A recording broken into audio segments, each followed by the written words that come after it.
తెలంగాణ రాష్ట్రంలో రంగారెడ్డి జిల్లాను అన్ని విధాల అభివృద్ధి చేస్తానని రాష్ట్ర రోడ్డు రవాణా శాఖ మంత్రి పట్నం మహేందర్ రెడ్డి తెలిపారు.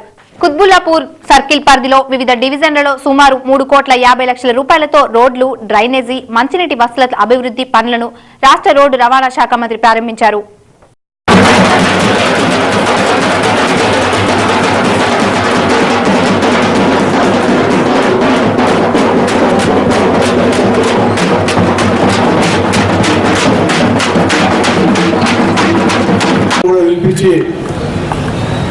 మరి కుత్బుల్లాపూర్తో పాటు కుకట్పల్లి కానీ అదేవిధంగా ఎల్బీ నగర్ కానీ రంగారెడ్డి జిల్లా 7 నియోజకవర్గంలో సిటీకి ఆనుకున్నటువంటి ప్రాంతాల్లో కూడా కొన్ని లక్షలాది మంది మరి ప్రజలందరికీ కూడా నీళ్ళు అందియాలనే ఉద్దేశంతో ప్రభుత్వం ఎన్ని కోట్లైనా కూడా ఇవ్వడానికి సిద్ధంగా ఉన్నారు ముఖ్యమంత్రి గారు.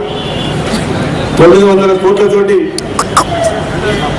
వాటర్ దాని మీద ప్లాన్ చేసి దానికి అందరూ అధికారులను పిలిపించి ముఖ్యమంత్రి గారు ప్లాన్ చేయడం జరుగుతున్నది. ఎవరికి కూడా నీళ్ళ ఇబ్బంది ఉందని చెప్పేసి మరి ఇక్కడ ఉన్నటువంటి ఎమ్మెల్యే గారు కూడా చాలాసార్లు మీటింగ్లో చెప్పడం కూడా జరిగింది.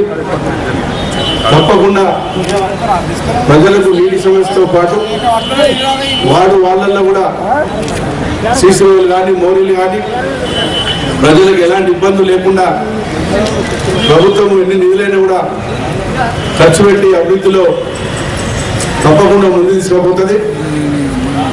అదేవిధంగా ముఖ్యమంత్రి గారు ఎలక్షన్ల ముందు ఇచ్చినటువంటి హామీలన్నీ కూడా ప్రభుత్వం మీద ఎన్ని ఇబ్బందులు వచ్చినా, ఎంత కష్టం వచ్చినప్పటికీ కూడా, ప్రభుత్వానికి ఎంత భారం వచ్చినప్పటికీ కూడా మరి రైతుల